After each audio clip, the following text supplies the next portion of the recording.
Boa noite, você que está chegando para acompanhar mais um Vem para Aula nesta segunda-feira de feriado que foi antecipado, né? Dia da Revolução Constitucionalista, lá 9 de julho, todos os anos comemorado na data correta, e esse ano, por conta da pandemia, esse feriado foi antecipado para hoje, um dia meio estranho, porque é um feriado, mais um dos feriados em que a grande maioria das pessoas está em casa, em isolamento, em afastamento, tentando aí enfrentar a pandemia, essa pandemia que já levou milhares de vidas no nosso país, que está matando gente praticamente todos os dias, infectando quase uma pessoa por hora na nossa cidade. Então, você que está acompanhando nesse momento aqui o nosso bate-papo, fique em casa se puder, principalmente para valorizar o trabalho de quem, nesse momento, não pode ficar em casa. Eu estou chamando para se juntar comigo agora o Edler Trabalhista. Não vou nem falar o sobrenome dele, porque agora é Edler Trabalhista. É isso, né, Edler? Está chegando aqui, vamos começar Exatamente. o nosso bate-papo. O nosso tema é os efeitos da crise sobre o povo brasileiro. E aí muita gente pode estar se perguntando, né? Que crise, né, Edler? Boa noite. Que crise, né? Boa noite a você, Walter. Boa noite a todos os telenautas. Nós que aqui no Guarujá estamos num ano atípico de várias crises. Uma crise que começou em fevereiro, né? Quando a gente teve aquele problema das chuvas, dos desmoronamentos. Depois a gente já emendou com a crise mundial e a crise que vem pela pandemia, que é uma crise que ela desdobra em várias outras crises, né? Infelizmente, nós do Guarujá temos essa peculiaridade de estarmos sofrendo em 2020 um ano de crise. E essas crises que se somam, elas vão provocando resultados bastante complexos, né, Edler? A primeira crise a qual você se referiu, que foi uma crise provocada por consequências duras, muito graves, relacionadas ao aquecimento global, talvez, colocado em segundo plano, né, pelas autoridades. Aqui no nosso país a gente vê que, infelizmente, o meio ambiente vem sofrendo aí um reflexo enorme, né, por conta dessa negação da ciência, né? A gente que tinha muito trabalho para poder conseguir convencer as pessoas que os problemas climáticos, eles afetam o dia a dia da gente, eles não são um problema de amanhã, eles são um problema de hoje. A gente que vive aqui em Guarujá tem sofrido isso constantemente, todos os anos se repetem os problemas de enchentes, de alagamentos, e agora os desmoronamentos que ocorreram esse ano foram, entre aspas, um acontecimento trágico, somado a todos os outros, mas ainda mais trágico, porque levou mais de 40 pessoas, levou a vida de mais de 40 pessoas, desabrigou mais de 200 famílias somente aqui em Guarujá. E como reflexo disso, é uma mudança no clima, e a negação da ciência, eu acho que afeta um pouco isso também, né? Ou a gente está exagerando quando fala isso, Edler? Não, você não exagera em nada. Eu acho que você até faz uma análise modesta do nosso problema. Nosso problema no Guarujá ele é bem maior do que isso.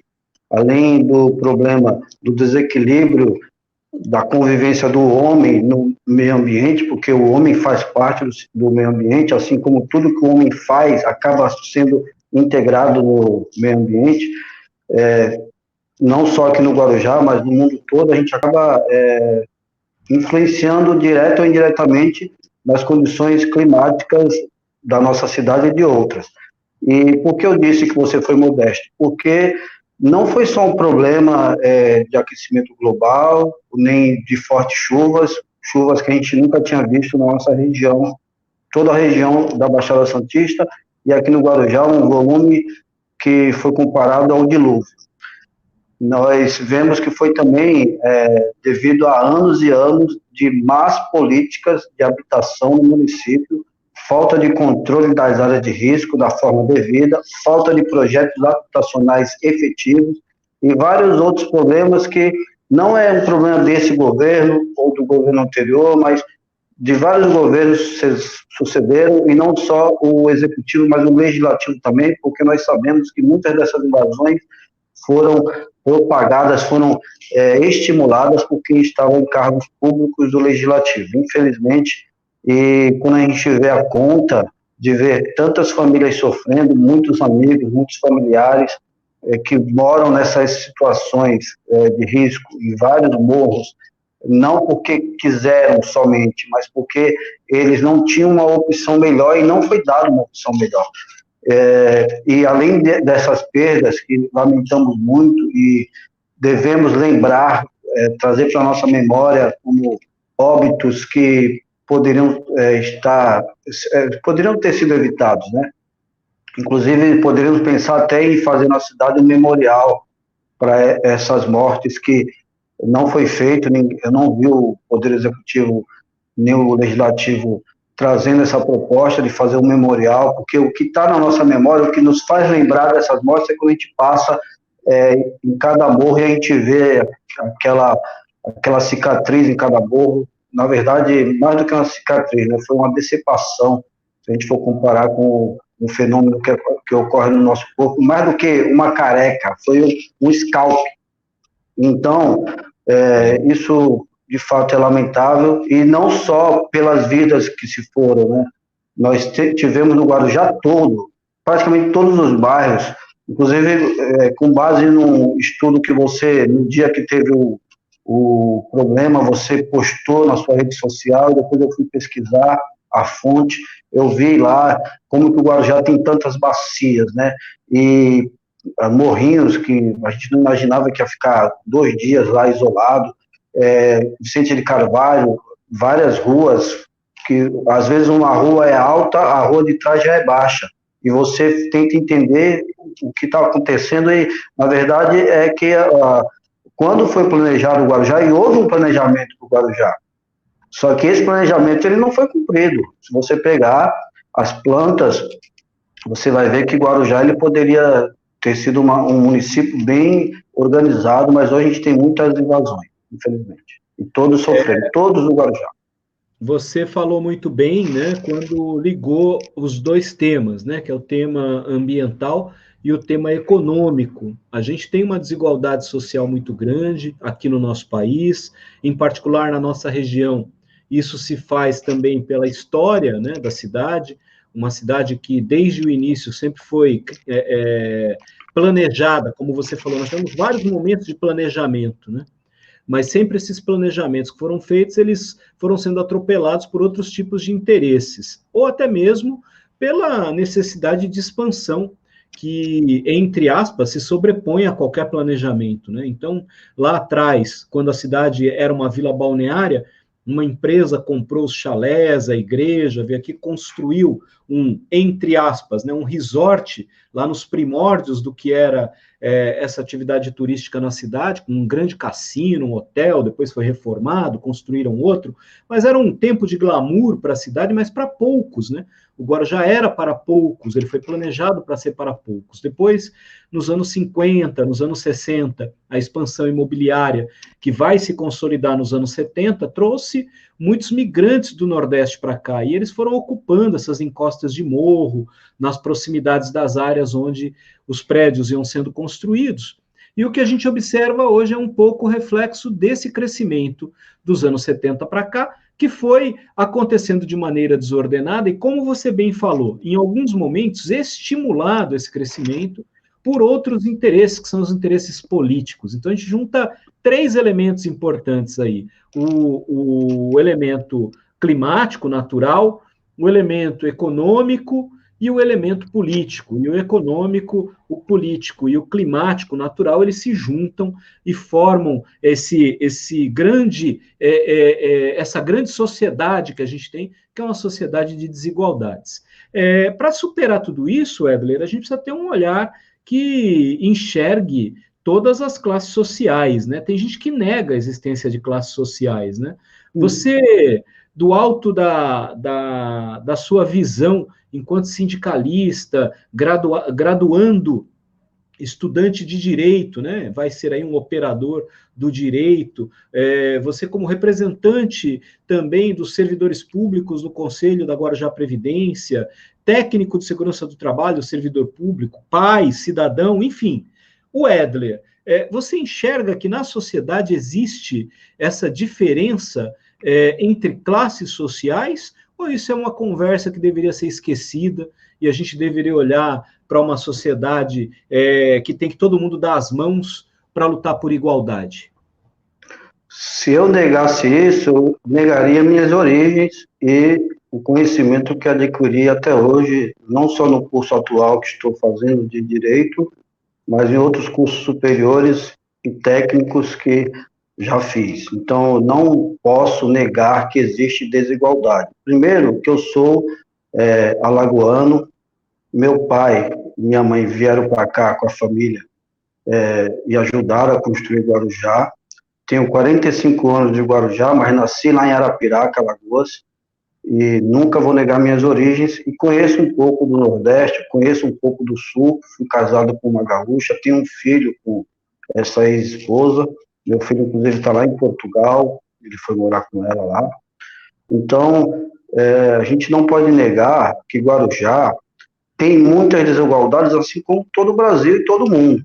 E Guarujá é o mini mapa do Brasil. Se a gente for observar as desigualdades, aqui elas são assintosas. Nós vemos um bairro de muita pobreza do lado de um bairro muito rico em várias situações. Você pega ali a Vila Rã, você pega o Jardim Bandeirantes, você pega Vila Sapo, né?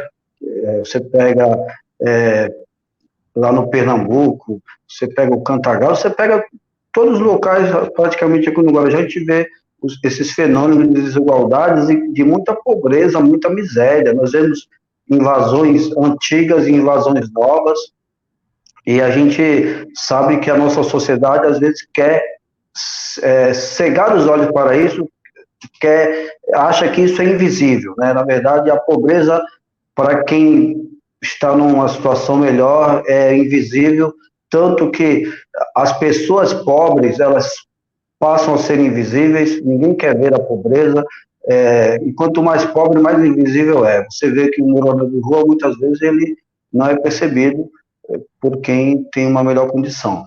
Só é percebido quando chega bem perto dele, mas ninguém quer ver, ninguém quer enfrentar o problema, ninguém quer resolver o problema, mas a desigualdade, ela existe e nós temos que trabalhar para diminuir essas desigualdades ou um dia terminar com ela, o que é quase impossível, né? Mas dando oportunidades, dando condições, o poder público trilhando caminhos em que todos possam construir uma sociedade melhor, a gente vai ter uma melhoria dessa situação social e temos que pensar assim. Pensar diferente disso é desistir da humanidade, é desistir do homem, é desistir da dignidade da pessoa humana, que deve ser o dever de todos nós, pensar que todos podem ter vidas dignas.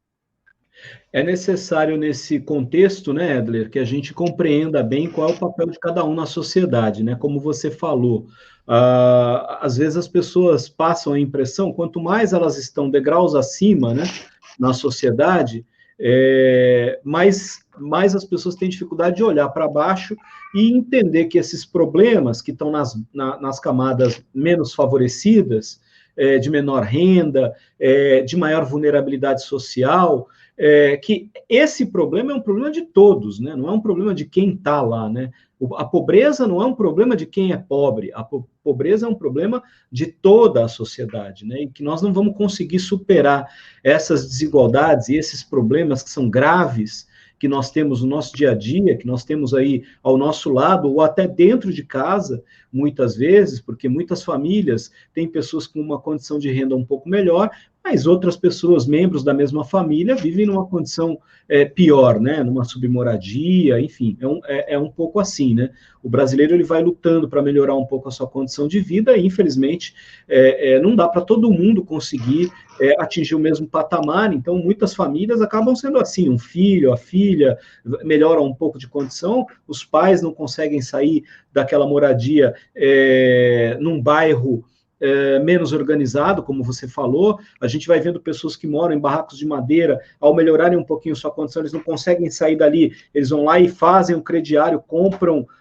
a alvenaria para construir ali mesmo, e o problema ele vai se mantendo, né? Porque a gente vai aperfeiçoando as formas, mas não vai resolvendo o problema que é estrutural, né? É a questão mesmo de vermos tantas pessoas vivendo em submoradias, e, como você falou, governos passam, governos entram, e todos que entram vão deixando esses problemas continuando, porque não conseguem resolvê-los, quer dizer, ninguém começa a solução deles, né? E demora muito, né? E o tempo, ele não ajuda, né? Porque conforme o tempo passa, mais gente vai ficando nessas condições, vão chegando mais migrantes na cidade, essas submoradias, elas vão tendo que ser ampliadas, porque tem mais gente para morar, é um filho que nasce, é uma filha que casa, e assim a coisa vai se deteriorando e vai piorando, né? A gente vê e agora... Guarujá atrai quem é de fora, né? Sim, sim, sim. A gente tem oportunidades, né? A atividade econômica sazonal aqui, ela propicia isso, né? Você mora há muitos anos aqui, sabe disso. Quando chega no verão, a oferta de emprego aqui aumenta, então a demanda por mão de obra é maior, então atrai gente, né? Eu lembro de Não só isso. Eu quero enfatizar as belezas naturais que nós temos. Guarujá é uma cidade muito linda. Ah, sim. É um lugar maravilhoso para viver, né? Na pior condição, ainda assim é melhor para viver do que em outras situações, né? Se a gente pensar na história dos pais da gente, né? Meu pai veio para cá do interior da Paraíba. Lá, o problema da seca afetava a qualidade de vida deles. Na pior condição, viver aqui ainda às vezes pode ser melhor do que viver lá. E Com certeza. tem geógrafos que explicam isso, né? Eles são defensores, né? Tem alguns geógrafos que defendem que qualquer condição de moradia, na pior condição urbana, é melhor do que viver na zona rural daquele lugar, daquele país. Você pegar uma Índia, por exemplo, o mesmo Brasil aqui, se você viver no interior do Nordeste brasileiro, no sertão do Nordeste brasileiro, ou migrar para uma área urbanizada, no litoral, na capital, em qualquer capital hoje do Nordeste, está melhor viver na capital do que nas piores condições lá do sertão do Nordeste, né? Você vai para a rua, pega uma caixinha de bala, vai vender, você vai ganhar mais dinheiro do que trabalhando um mês na roça, no semiárido do Nordeste. É triste, mas essa é a realidade, né? Então, isso daí vai evidenciando um problema social grave. Eu queria que a gente comentasse, Edler, até antes eu vou colocar um oi aqui do pessoal que está chegando. A Ale Escalafobética veio dar um oi para a gente. Boa noite, Ale, seja bem-vinda. O Alexandre também, 2 Alês, o Alexandre está aqui. Qual a visão de vocês em relação à pós-pandemia no Guarujá, principalmente em relação ao turismo? Eu acho que a gente vai falar sobre isso, né? Mas eu queria que a gente, antes de entrar nessa questão do pós-pandemia, Alexandre, que eu acho que é importante, essa tua pergunta ela vai ficar guardada aqui para a gente responder já. Eu queria colocar uma fala, Edler, do Ricardo Salles. Para a gente poder temperar esse nosso debate, eu acho que é interessante ouvir a fala do Ricardo Salles. Sabia que o Ricardo Salles, eu soube pelo Sidney Aranha. Eu não sabia, o Sidney Aranha, numa reunião que nós fizemos no embrião do Fórum de Cidadania de Guarujá, ele contou para a gente que ele conheceu o Ricardo Salles numa reunião, quando ele foi na Secretaria de Meio Ambiente do Estado, ele já era secretário de Meio Ambiente aqui em Guarujá, e o Ricardo falou que estudou no Colégio Alfa aqui em Guarujá. Sabia disso, não? Não, não sabia. Pois é, eu também não. E então ele morou aqui? Morou aqui na adolescência dele, por muitos anos, estudou no Colégio Alfa, aqui em Guarujá, e depois mudou-se para São Paulo, a família dele é de São Paulo e tal, e está na política, enfim, chegou hoje ao Ministério do Meio Ambiente, e aí ele nos soltou essa pérola, né, que eu gostaria de compartilhar aqui rapidamente, para que a gente pudesse debater esse tema, para falar da crise no Brasil, se isso aqui tem alguma relação com a crise que a gente está vivendo e que a gente vai continuar vivendo ou não, ou se vai mudar para melhor, enfim. Mas eu queria que a gente pegasse essa fala dele, dentre algumas, né, eu acho que essa é uma das principais falas que saíram da reunião aí do final de semana, né? Que foi divulgada na sexta-feira aí, o vídeo que foi divulgado na sexta-feira da reunião de um mês atrás, né? Já faz um mês que aconteceu essa reunião, uma reunião do Ministério do presidente Jair Bolsonaro.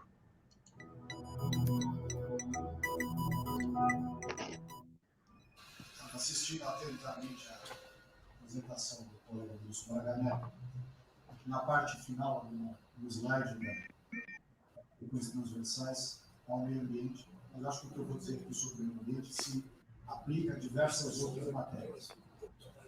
Nós temos a possibilidade, nesse momento, que a atenção da imprensa está voltada quase que exclusivamente para o Covid, e daqui a pouco para a Amazônia. O general Mourão tem feito os trabalhos preparatórios para que a gente possa entrar nesse assunto da Amazônia um pouco mais calçado. Mas não é isso que eu quero falar. A oportunidade que nós temos, que a imprensa não está nos dando um pouco de lamento nos outros temas, é passar as reformas infralegais de desregulamentação, simplificação, todas as reformas que o mundo inteiro, nessas viagens que se referiram aqui, certamente cobrou dele, cobrou do Paulo, cobrou da Tereza, cobrou do Tarcísio, cobrou de todo mundo. Da segurança jurídica, da previsibilidade, da simplificação. Essa grande parte dessa matéria, ela se dá em portarias e normas dos ministérios que aqui estão, inclusive de meio ambiente. E que são muito difíceis, e nesse aspecto, acho que o meio ambiente é o mais difícil, de passar qualquer mudança infralegal em termos de instrução normativa e portaria, porque tudo que a gente faz é pauta no judiciário, no dia seguinte. Então, para isso, precisa ter um esforço nosso aqui, enquanto estamos nesse momento de tranquilidade, no aspecto de cobertura de imprensa, porque só fala de Covid, e ir passando a boiada. E aí, Edler? Qual é a legitimidade que tem uma fala dessa de um ministro, que é o ministro do Meio Ambiente, de um país que a gente está vivenciando aí, uma flexibilização das normas de preservação e proteção ambiental a partir da ação do Estado, né? Porque nós temos leis, as leis não foram alteradas, as normas, o que ele fala de normas infralegais, não são as leis, são portarias, né? São aquelas medidas administrativas, vamos dizer assim. Quando ele diz de passar boiada, ele diz, vamos facilitar, mas eles já estão até facilitando, né? Porque eles estão meio que proibindo a fiscalização. Eles estão reduzindo o orçamento dos órgãos de fiscalização, estão retirando de funções-chave quem tem alguma visão fiscalizatória mais ativa, estão dificultando as ações, né, de apreensão de equipamentos, por exemplo, de garimpos ilegais, de desmatadores, de invasores de terras indígenas e por aí vai. E agora ele está falando de até mais coisas, né? Ele está falando de normas infralegais em todas as áreas, no Ministério da Agricultura, no Ministério da Fazenda, no Ministério da Economia, né? Na verdade, não é mais Fazenda, né? Da Economia, na indústria, no comércio, enfim. Quando o ministro fala que no meio de uma pandemia é uma oportunidade para passar uma boiada, isso contribui para que a gente possa ampliar essa crise de institucionalidade que a gente está vivenciando nesse momento? Você tocou no ponto nevrálgico, que é uma crise de institucionalidade. Que instituição que está sendo ameaçada? É a democracia? Não. São as instituições republicanas que são formadas dentro da democracia. Então, são instituições democráticas também. E num país democrático como o nosso, em que a democracia ela não está sob ameaça, mas a república sim, quando a gente vê esse tipo de fala, a gente percebe que é uma forma de impor o direito, né, aquele direito coercitivo, para colocar a vontade de quem está no poder, só isso. Infelizmente, querer burlar o sistema de leis que nós temos, aproveitando-se do sofrimento do povo durante uma pandemia, demonstra uma falta de caráter, por mais preparado tecnicamente que ele seja. Ele, os demais, que todos se calaram nesse momento, embora alguns demonstraram ficar assustados. Porque o nosso país é um país que ele ele precisa de leis. Se a gente for ver em todo mundo, o nosso país é um dos que mais produz leis e normas. Tem as normas regulamentadoras do Ministério do Trabalho e Emprego, que foi extinto, mas que elas permanecem dentro do Ministério da Economia. Essas normas, elas são copiadas no mundo todo. Nós temos as normas de meio ambiente, nós temos várias normas de trânsito, e a gente tem um arcabouço jurídico desde a Constituição e infraconstitucional, mas não infralegal, como ele quis dizer, infralegal não, porque todas as normas são dentro da esfera legislativa. Por que nosso povo precisa de tantas normas? Porque se não tiver normas claras, infelizmente, cada um faz como quer, e abusa, e aproveita, e faz exatamente o que ele está colocando ali, que é se aproveitar do momento de sofrimento do povo para passar a boiada, para passar tudo o que eles querem fazer que visa a desproteção do meio ambiente, porque as normas, elas servem unicamente para proteger o meio ambiente do interesse econômico, do interesse de várias pessoas e empresas que podem destruir o nosso meio ambiente. E destruindo o nosso meio ambiente vão ter reflexos sociais, não só para quem mora nas áreas afetadas diretamente, as áreas urbanas, mas também para as áreas rurais, e não só para todos os brasileiros em si, mas para todo mundo.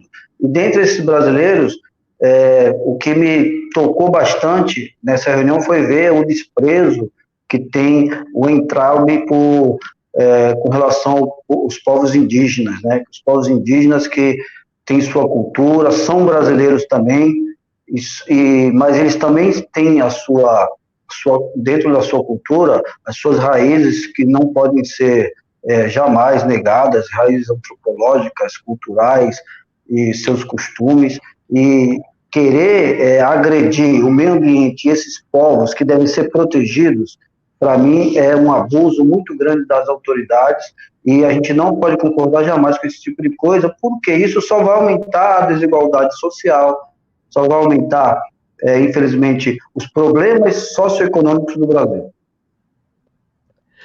Edler, mas o que se esperar, o que poderíamos ter esperado, né, nessa questão, por exemplo, da alteridade, do respeito a outros povos, etnias, a cultura, de modo geral, de um ministro que está num governo cujo presidente, quando candidato, desde sempre, né, e até antes de ser candidato, enquanto deputado, ao longo de toda a sua carreira, sempre falou esse tipo de coisa, né, sempre agiu dessa mesma maneira, né.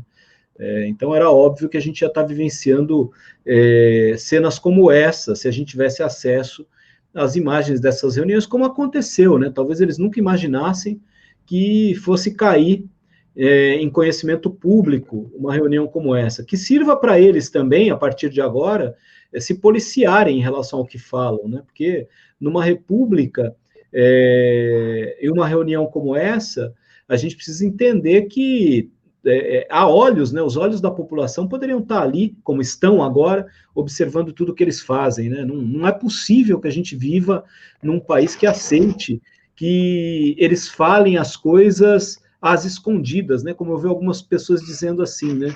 Ah, mas era uma reunião entre ministros e o governo. Não era para ter vindo a conhecimento público. Mas peraí, o que eles fazem escondido diz respeito ao interesse do povo, né? Quer dizer, a gente vai aceitar que eles continuem agindo escondidos, né? Essas reuniões têm que ser abertas. Claro, tem assuntos de interesse nacional que requerem todo um outro cuidado, mas não me parece que eles estavam preocupados com isso ali, né? E o pior de tudo isso, Walter, é que numa reunião grande, que muitos deles nem se conheciam, porque tinha ali o Teixe, que era novo no Ministério, etc. Se numa reunião grande dessa não houve nenhum milindre, nenhuma cautela para falar dessa forma, essa fala dele e outras, imagine uma reunião pequena que trata só do meio ambiente ou só da educação, o que não sai de aberrações. Infelizmente, essa vontade de ter anomia, né, ou seja, falta de leis, para que haja desordem, desorganização. E olha que que essa desordem que eles querem é para que aproveitadores, como ele falou, vamos aproveitar para passar a boiada, entendeu? Então é isso que a gente tem que perceber, que a gente não quer um Brasil de milícias, porque faltou, ele fala isso, ó, as milícias vão poder aproveitar desse momento, né? Ou as empresas que não têm o mínimo de zelo pelo meio ambiente, as pessoas que não têm ética alguma ou que não têm caráter para respeitar os mais fracos, os mais frágeis, e os animais, as plantas, querendo só o lucro, só o dinheiro. Isso a gente tem que lutar contra. Ô, Edler, e algumas falas do ministro da Economia, eu gostaria de colocar uma delas em particular, que eu acho que fala um pouco sobre isso que você está comentando, e também ajuda a gente na pergunta da lei escalafobética. O que vocês acharam dos palavrões ditos na reunião ministerial? E tem uma fala do ministro aqui que me chamou muito a atenção. Vamos ver se dá para a gente acompanhar aqui o que ele diz, e aí a gente comenta isso também. É uma fala que ele se dirige, inclusive, à secretária, aliás, a ministra Damares, né, que é a ministra dos Direitos Humanos. Né?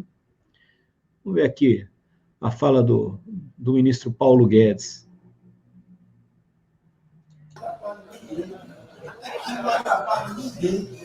Deixa cada um se fuder. Deixa cada um. O presidente fala de liberdade. Deixa cada um se fuder do jeito que quiser. Principalmente se o cara é maior, vacinado e milionário. Deixa o cara se fuder. Lá não entra nenhum brasileirinho. Não entra nenhum brasileirinho desprotegido. Paulo Guedes confirmou que o governo vai... Opa, eu acho que deu para ouvir aí o que o ministro falou, né? E nesta fala dele, em particular, ali naquele momento, ele estava dizendo sobre investimentos estrangeiros na área de turismo, ele se referia basicamente à possibilidade da abertura de resorts, um cassino, enfim, e a gente sabe o que tem em resorts e cassinos. Essa é uma discussão importante até, inclusive para Guarujá, tem muita gente que defende a possibilidade da abertura de cassinos, mas o que me chama a atenção, e o que eu queria falar com você, é se existe uma dimensão de hipocrisia que contribui para essa crise ser do jeito que ela está sendo. Porque a ministra Damares é a ministra que se autoafirma e se auto-intitula a ministra da família, porque a pasta dela cuida da família. O presidente falou que ele é, com um palavrão, o ministro da família, não é isso? De Deus, da família e das armas. E das armas. E falou um palavrão, né, para não repetir o palavrão que ele falou lá. E aí essa é uma hipocrisia, Edler, e isso contribui para essa crise ser pior, porque para enfrentar uma crise é necessário que a gente reconheça os problemas, primeiro identifique, né? Identifique os problemas, depois reconheça esses problemas. Olha, esses são os pontos principais e realmente esses são problemas que nós devemos enfrentar. E aí depois você vai buscar quais são as possíveis soluções para o enfrentamento dos problemas. Agora, nós estamos vivenciando um momento difícil, né, que é uma crise grave, estrutural, é uma crise que coloca em confronto direto não apenas situação e oposição, mas nós estamos vivenciando um momento importante de desconstrução de elementos que são fundamentais para a existência da República. Um desses elementos, inclusive, é o presidente compreender qual é o papel dele enquanto executivo, que o executivo não manda, pelo contrário, né, a essência do executivo é o quê? É executar e não mandar. Né? Nós não estamos num país despótico, num país autoritário, numa ditadura, nós estamos num país democrático, numa república que tem instituições, e o papel do executivo é cumprir as leis que são aprovadas pelo legislativo, sob o olhar do judiciário. Essa é a lógica. Então, o presidente não manda. Ah, mas é que eu fui eleito para implantar... Não, peraí, você foi eleito pela maioria, só que existe uma regra, tem que aprovar as coisas lá no Congresso. Essa é a fórmula da República. E aí a gente vê o ministro falando, ô ministra da Família, a fala é mais ou menos assim, ô ministra da Família, ministra dos bons costumes, ô ministra que fala de Deus, ministra evangélica, vamos deixar abrir cassino com prostituição, com isso, com aquilo, porque o que importa é que entre o dinheiro. Foi isso que ele falou para ela. E ela disse assim, se a CGU garantir que não vai ter lavagem de dinheiro, tudo bem. Quer dizer, para ela é só lavagem de dinheiro que importa. É outra Não. crise essa. Você, mais uma vez, foi muito feliz em abordar com esse enfoque, porque a gente vê que são vários ministros e um presidente da República que não venceram suas próprias crises. Por não vencerem suas próprias crises, vão participar de um ministério, de um governo, que está fadado ao insucesso, até porque a reunião demonstra isso. Uma reunião que foi chamada pelo ministro Braga Neto para apresentar um plano chamado Pró-Brasil, e que pouco se discutiu desse plano Pró-Brasil e das linhas gerais. Na verdade, houve um antagonismo na reunião, né? O Paulo Guedes, ele enfrentou a ideia principal do Pró-Brasil, contaminou, depois outros ministros tentaram recuperar a ideia, mas a maioria dos ministros ali não discutiu exatamente o plano, que é um plano para recuperar o Brasil pós-pandemia, durante a pandemia, pós-pandemia, até 10 anos após. Então, ali foi uma reunião infrutífera. E ali demonstra que é uma crise executiva. Na nossa política executiva nacional, que você disse bem, o executivo deve executar o quê? As leis, né? O que as leis determinam, e os cargos públicos, eles não têm exatamente uma hierarquia entre pessoas, mas entre os cargos, porque a lei diz qual é a hierarquia desses cargos, qual a competência de cada um dos cargos, e o presidente da República, na competência do cargo de presidente da República, independentemente de quem seja, ele deve governar o país para todos os brasileiros, ponto.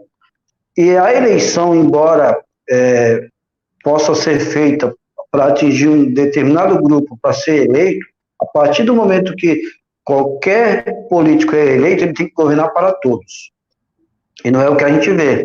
A gente vê que um governo que nega direitos de minorias, nega a vontade da sociedade e cada particularidade, cada peculiaridade, e quer impor uma visão totalmente distorcida do que a nossa sociedade quer.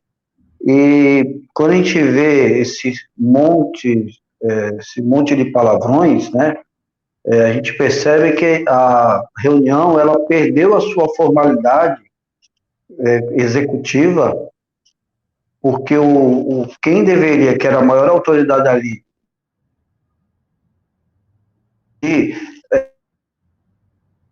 para discutir essa série, infelizmente, exemplo, todas as ações que são lamentáveis. Essa intervenção do Paulo Guedes é uma pela sociedade,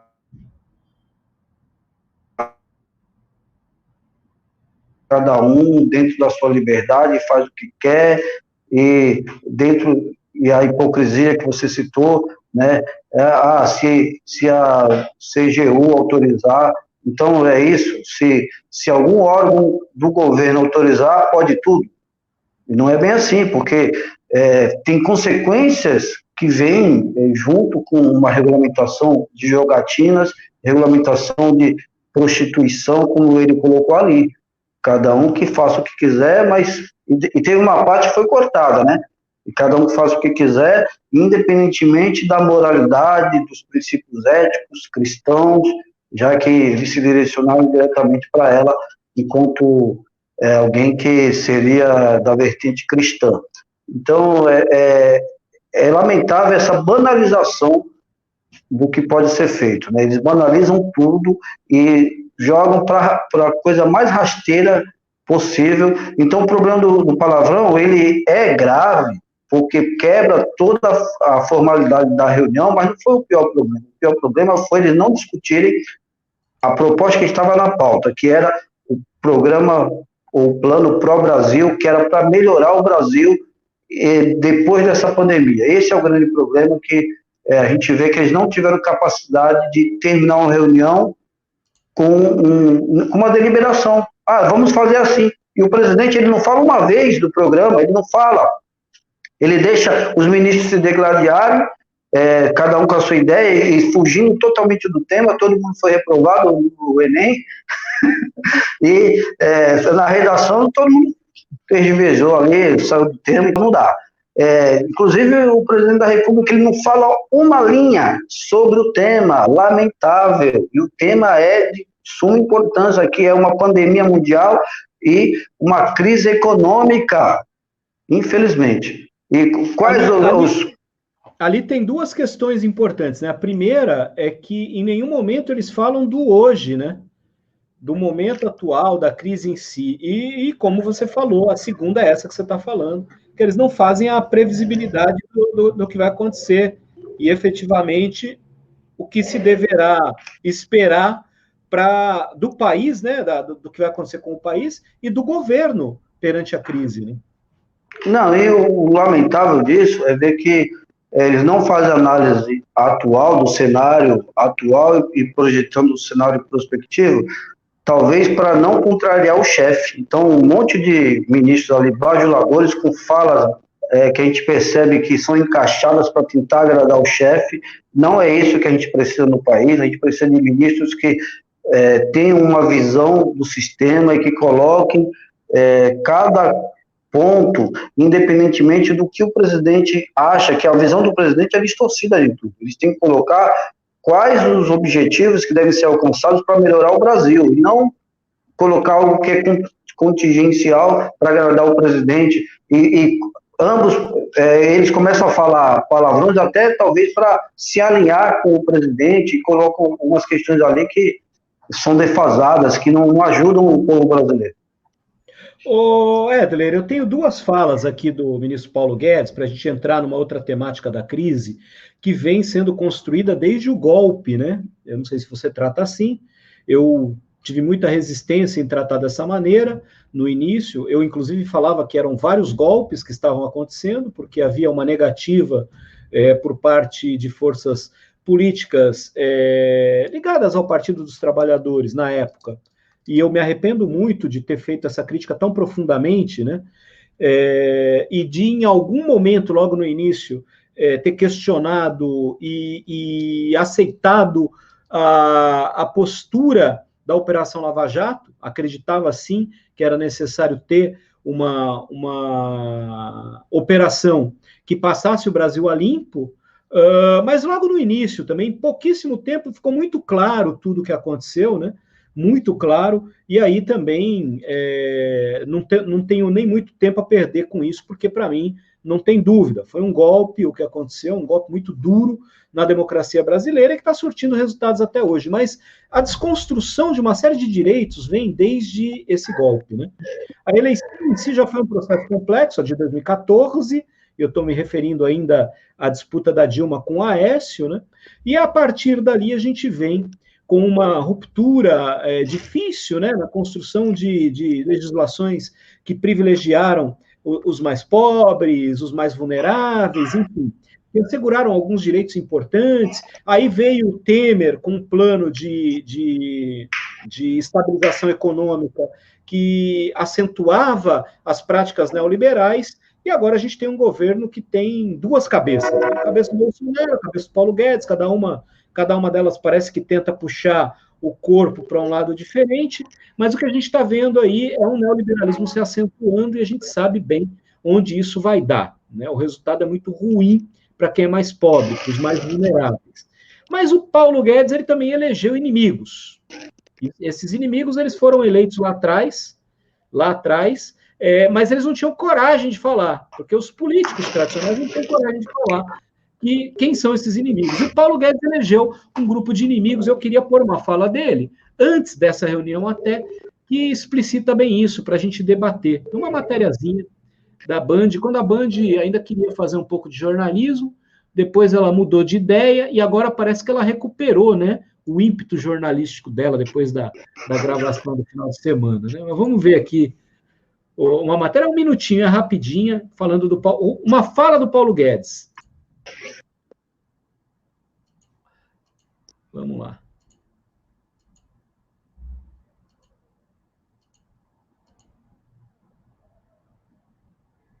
Administrativa para a Câmara dos Deputados na semana que vem.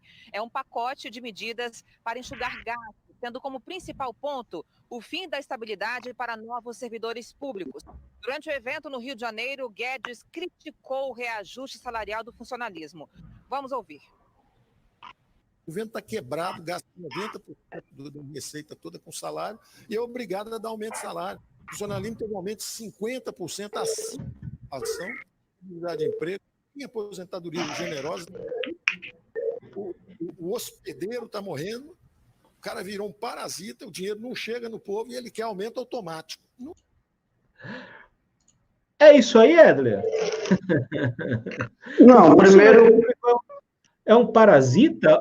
Primeiro, a primeira fala dele, o Estado brasileiro gasta 90% com salário? Esse cara é um mentiroso. Como é que esse cara pode ser ministro da Economia de um país mentindo? É a primeira coisa, né? Porque isso é uma mentira. A segunda coisa é que ele chama o funcionalismo de parasita. É uma frase que muitos falaram que é uma frase infeliz dele, mas não é, não. É o que ele afirma, é o que ele acredita, né? E aí ele solta agora, antes de você comentar, ele soltou essa na reunião. Vamos lá, a gente vai juntar as duas, porque isso aqui foi meses atrás, né?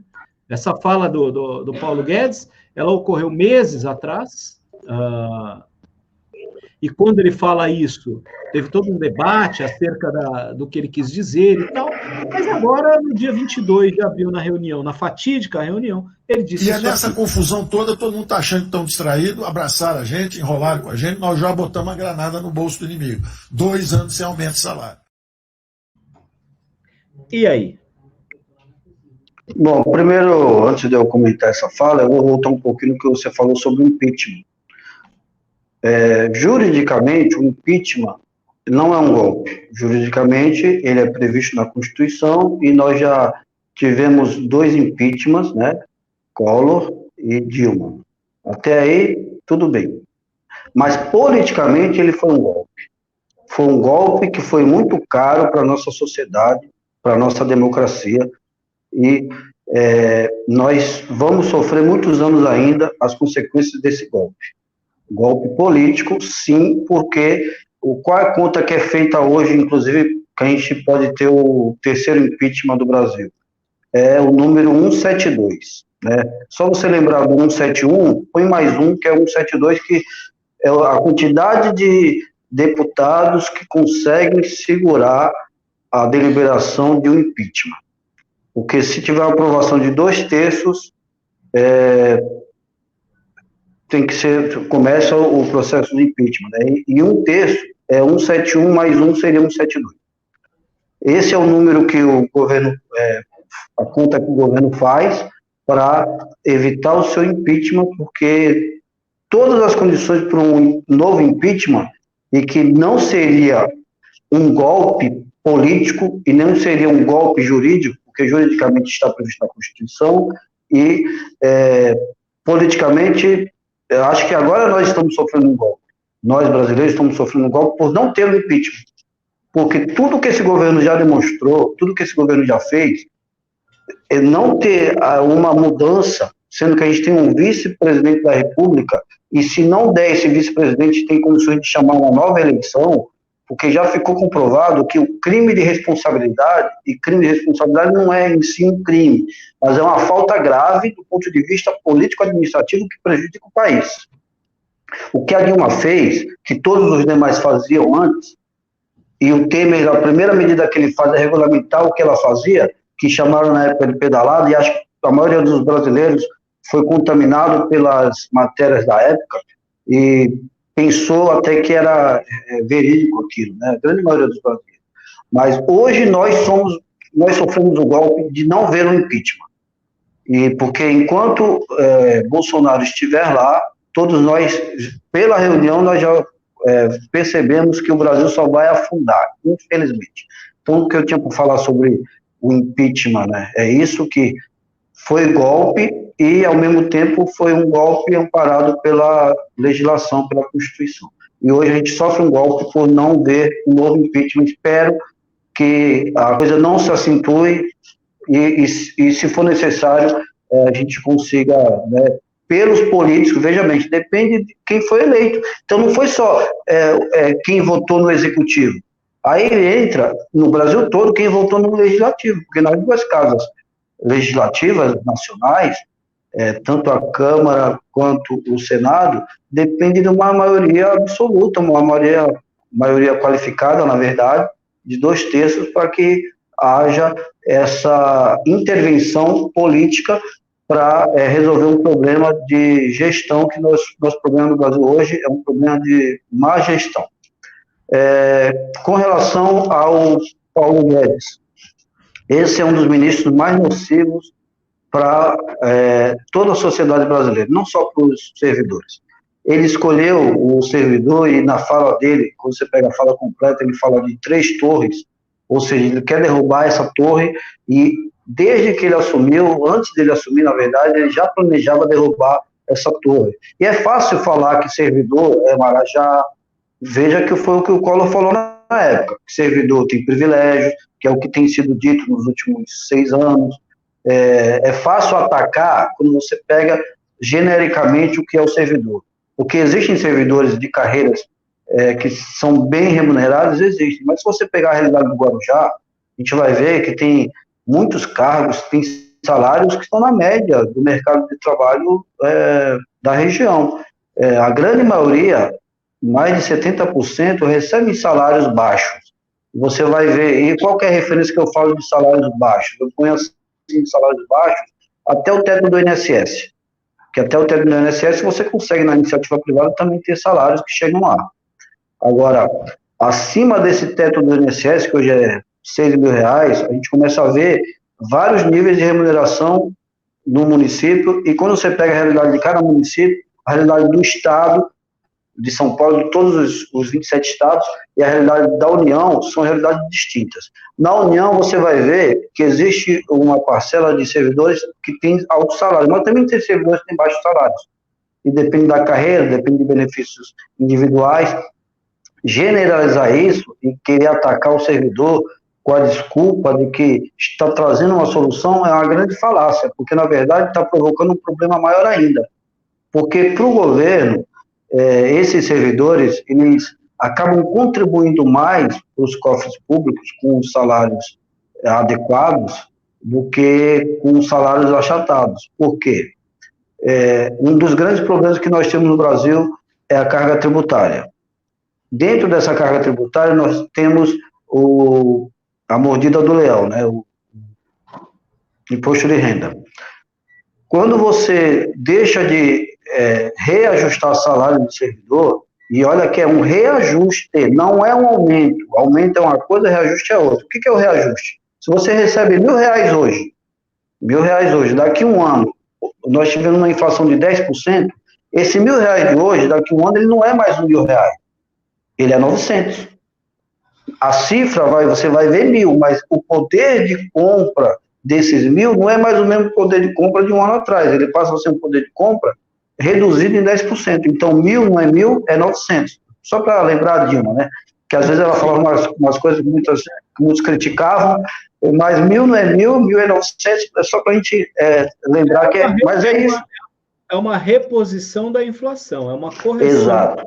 É apenas a correção da perda do poder de compra do salário, que é a inflação. Né? Já não se tem reajuste real de salário há muito tempo. Né? Reajuste real acima da inflação, não se fala disso faz muito tempo. E aí, quando ele traz uma proposta de congelar salários, na verdade, ele está congelando, junto com o salário, nesse exemplo que eu dei de 1.000, que vira 900, que a inflação pode chegar a 10%, ou depois de 2 anos, até 20% somados, vamos dizer, ele está achatando os salários mas ele também está prejudicando a arrecadação, porque existe uma arrecadação que é direto na fonte, que o servidor, ele contribui, né, para o imposto de renda diretamente na fonte. Então, a arrecadação do próprio governo federal é menor, tanto dos servidores da União, os servidores do Estado, os servidores dos municípios. Então, você vê que é muito dinheiro que o governo deixa de arrecadar e defaz a arrecadação direta. A outra arrecadação que o governo é prejudicado. E olha que eu estou falando do governo e do Estado brasileiro, na verdade. Quando o servidor ele tem um poder de compra de R$1.000 nesse ano, ele continua com esse poder de compra no ano que vem, reajustado, e mantém os mesmos R$1.000, que iria para 1.100 mais 1.100, que seria 1.000, ele continua comprando como comprava no ano anterior. Se ele continua comprando, ele é um consumidor de produtos e serviços que tem dentro de cada produto e cada serviço também os impostos. Então, o governo ele acaba se beneficiando novamente daquele salário que ele pagou, e o maior beneficiado primeiro é a União, porque depois que faz a repartição para as demais esferas, mas deixa de arrecadar também, de melhorar essa arrecadação no consumo das famílias, né? E os servidores têm famílias, não podemos esquecer disso, parece que são indivíduos que não têm famílias, os servidores têm famílias e eles sustentam suas famílias. Agora, falar que são privilegiados é exagerar. A gente sabe que no judiciário nós temos um nível salarial, no legislativo nós temos outro, mas no executivo, quando você pega as 3 esferas, cada município, e isso afeta diretamente aqui no Guarujá, 6.000 servidores, cada município tem uma necessidade de ter reajustes para recuperação do poder de compra, até para que o comércio ele não caia. E o que acontece como consequência direta ou indireta da falta de poder de compra do servidor ou de qualquer categoria? Ocorre que as pessoas comprando menos nas lojas, as lojas são obrigadas a contratar menos. Então, não há uma sustentação de empregos, porque há poucas vendas. E o maior empregador de Guarujá é o município de Guarujá, é a prefeitura, 6.000 servidores. E desses 6.000, digamos que 3.500, 4.000 famílias residam aqui, que consomem, que investem no município. Ou seja, acaba prejudicando um nível de empregos que é das pequenas e médias empresas, e até das grandes empresas, né? As grandes redes de supermercados, porque nós consumimos nessas redes. Então, para a economia não é nenhuma vantagem, ao contrário, deveria valorizar os servidores com salários bons e as demais categorias também, porque as demais categorias, tendo bons salários, você pega o exemplo, já que compararam tanto, né, lamentavelmente compararam tanto a realidade brasileira com a realidade estadunidense. Menos direitos, mais empregos, aqui no Brasil tem muitos direitos sociais, mas vai ver o salário lá dos Estados Unidos. Lá pode ter um pouco menos de direitos sociais, mas tem também direitos sociais. Você vê que lá tem seguro-desemprego e outros benefícios sociais, e aqui no Brasil nós temos vários benefícios sociais que acabam dando uma equalizada para que o trabalhador ele possa, num fenômeno de justiça social, ter outras condições, não só de salário, não só de salário bruto ali, né? Então, é uma grande falácia você primeiro comparar as duas economias e você querer tirar direitos sociais dizendo que as empresas pagam muito. Não é verdade. Se as empresas não tiverem boas remunerações, elas também são prejudicadas, porque todo o mercado acaba sendo defasado. Todas as empresas, todas as lojas, as pequenas empresas e etc. A gente precisa de ter melhores salários, melhores direitos, né? É um pouco a exposição de uma falha do sistema, né, Edler? Quem defende o sistema capitalista, os que se auto-intitulam liberais, costumam dizer que o grande problema da economia é uma presença muito grande do Estado, e colocam na conta do Estado esse custo de seu funcionamento, inclusive o custo da mão de obra, né, que está atrelada ao Estado, que é o funcionalismo. Mas levando em consideração o que nós estamos vivendo agora e a necessidade que nós temos de garantir que o Estado exista, porque não tem nenhum modelo de sociedade onde não tivesse havido a presença de um Estado para mediar as relações de produção. Não tem nenhum modelo de sociedade sem Estado, pelo menos um Estado moderno, numa sociedade moderna, perdão, não tem nenhuma sociedade sem Estado. Então, essa é uma questão que nós não temos nem com o que comparar, né? Tamanho de Estado. Eu acho que também está bem claro hoje que o tamanho do Estado depende muito da necessidade de cada lugar, né? É necessário que a gente tenha um Estado que seja importante, funcione e entregue para as pessoas aquilo que elas precisam. O que a gente tem visto nesse momento de pandemia é uma crítica muito grande por parte do atual governo no Brasil, mas não é diferente em outros países também, em relação ao que o Estado se propõe a fazer. E aí, também, eu acho que vale uma análise mais aprofundada disso, né? Porque, por exemplo, se a gente parar para pensar, países capitalistas legislam e colocam o Estado no controle de algumas atividades produtivas, quando elas são estratégicas. Então, você pega petróleo. A Arábia Saudita, quem controla petróleo? É o Estado, né? O maior produtor mundial de petróleo é o Estado, né? Nos Estados Unidos, não, é o livre mercado, mas tem o dedo forte e a mão fechada, o punho forte do Estado. A geopolítica dos Estados Unidos gira em torno do interesse de manter ali a sua máquina funcionando. Então, falou de petróleo, eles invadem outro país com seu exército, e quem faz isso? É o Estado, como fizeram com o Iraque. Então, se a gente pensa no papel do Estado, né, numa lógica muito complexa, mas ao mesmo tempo muito simples de entender, ela é complexa porque é um mecanismo bastante robusto, né, para compreender isso. A gente tem que estudar filosofia, sociologia, enfim, economia, mas é simples. Quem mais precisa do Estado? É quem menos tem capital. São os mais frágeis, os mais vulneráveis. Quem mais é contra o Estado? Quem mais tem capital, quem menos precisa dele. E aí, a gente está vivendo uma crise, Edler, de compreensão da realidade, porque a gente está vendo muita gente que depende do Estado, por exemplo, os pequenos, os microempreendedores. Eu ia colocar a fala dele aqui, mas acho que nem é necessário, né? Tem uma fala do Haddad, de hoje, defendendo que haja uma política de contribuição, de ajuda ao micro e ao pequeno empreendedor. Numa das primeiras lives que eu fiz aqui, um dos primeiros Vem para a Aula, a gente discutiu a questão da mulher no mercado de trabalho, e eu trouxe uma pesquisa com mulheres empreendedoras pretas periféricas.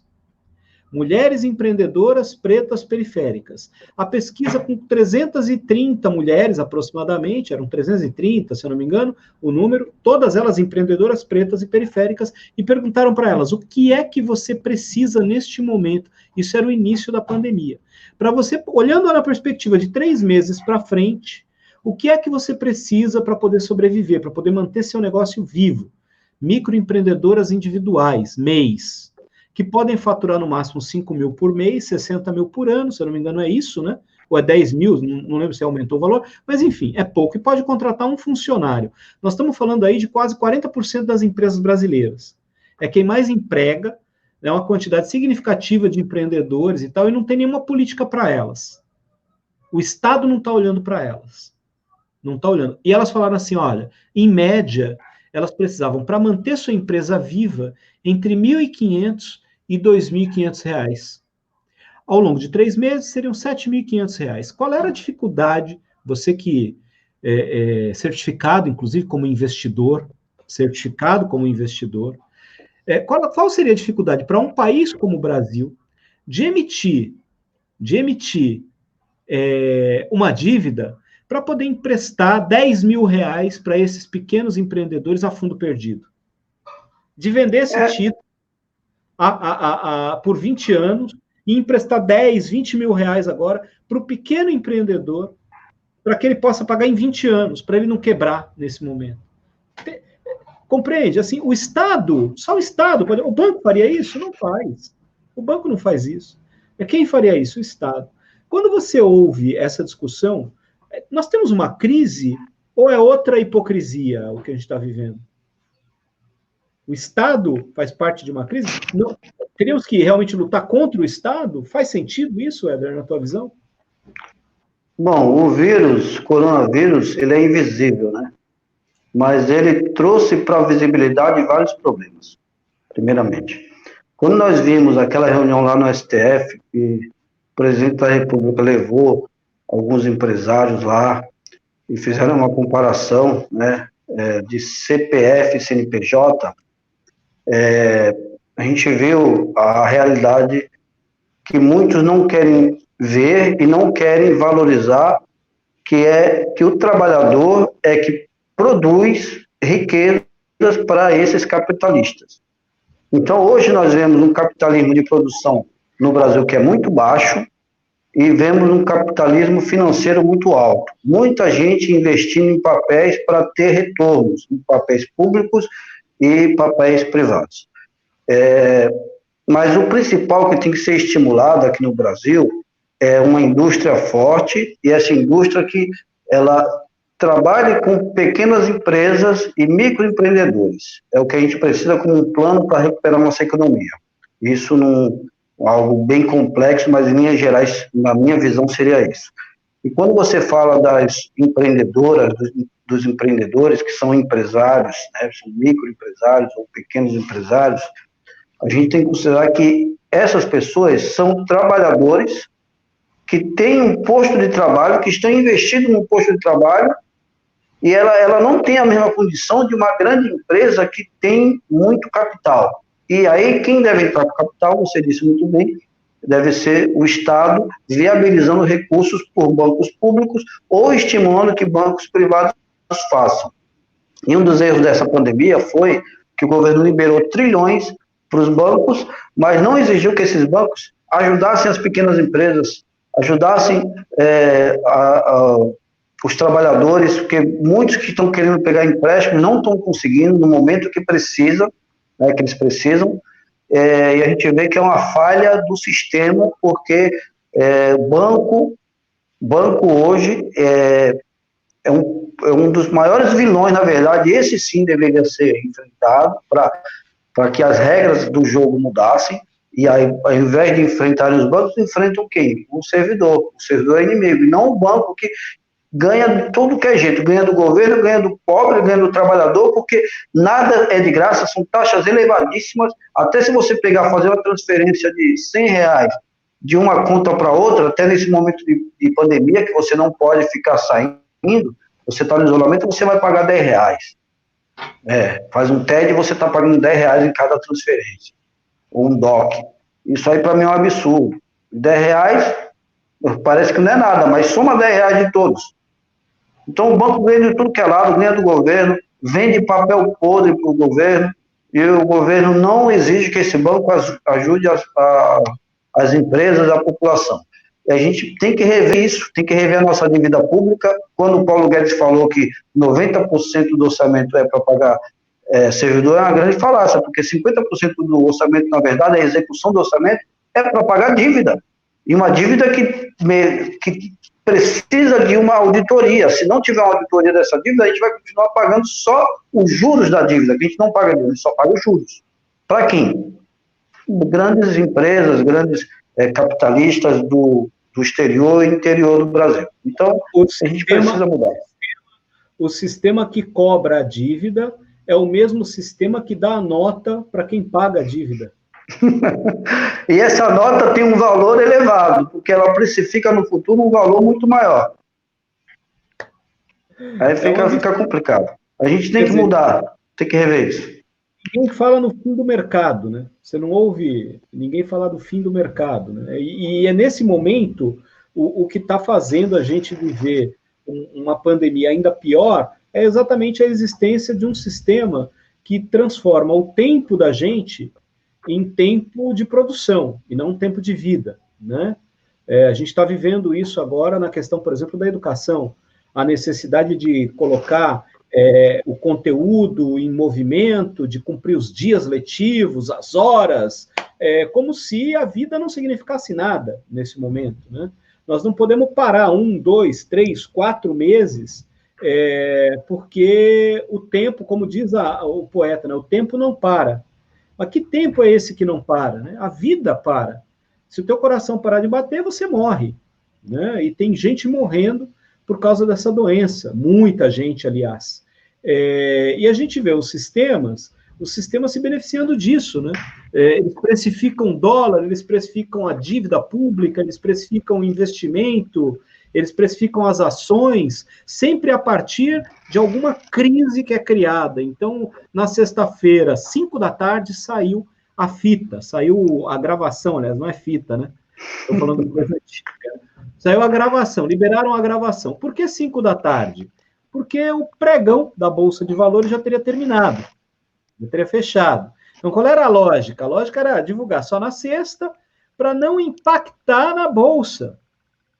Só que lá fora a Bolsa segue, porque nós temos diferença de fuso horário, né, e o sistema ele prossegue. Tal. Então, hoje já amanheceu a Bolsa se acomodando, o dólar caindo. Por quê? Porque não foi tudo isso, né? O reflexo não é tão ruim e tal. Então, assim, Edler, o que a gente vê é que pouca preocupação existe com a vida das pessoas, né? A crise, ela é muito mais grave, né? Porque não é uma crise só do que está acontecendo agora, né? Ela é uma crise na estrutura do sistema de produção, né? As pessoas, elas não são donas do próprio tempo, elas não são donas do próprio destino, elas não são donas da própria força de trabalho, né?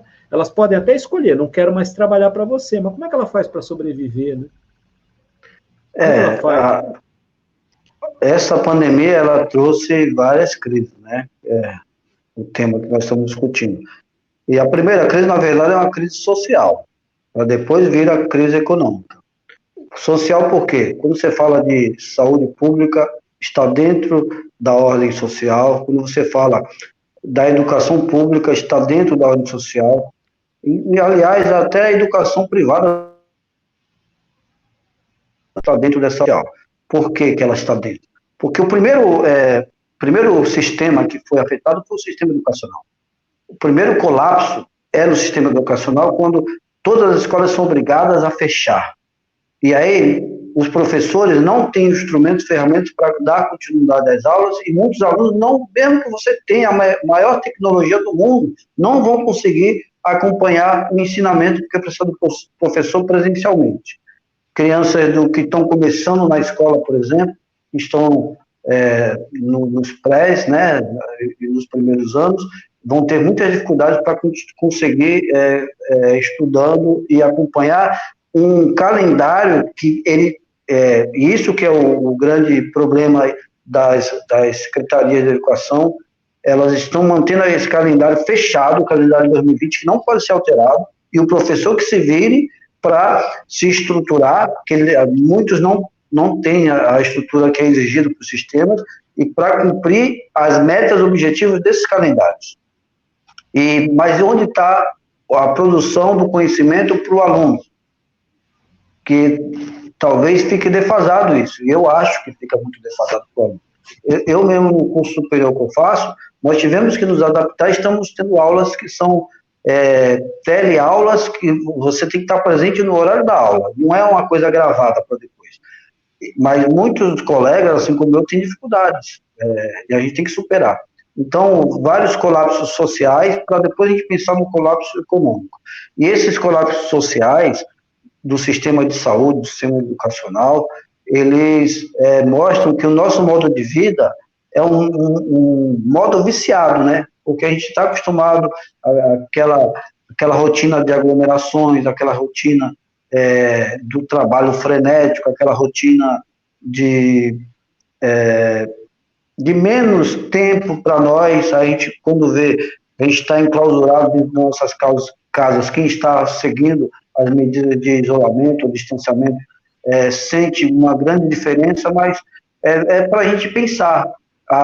O vírus é mau, a pandemia é mau, mas é momento da gente refletir e ver o que a gente pode melhorar no pós-pandemia.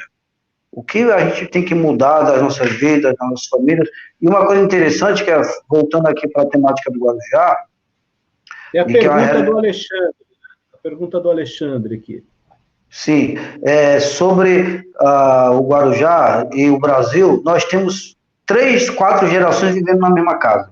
É diferentemente de um país nórdico que tem, as pessoas moram sozinhas, que quando muito ela é casada, tem um filho. Aqui não, nós temos dentro das casas, dentro dos barracos, a gente tem avó, mãe, filha, neto, tudo morando na mesma casa. Então, para você evitar aglomeração e contaminação dentro das casas é muito difícil.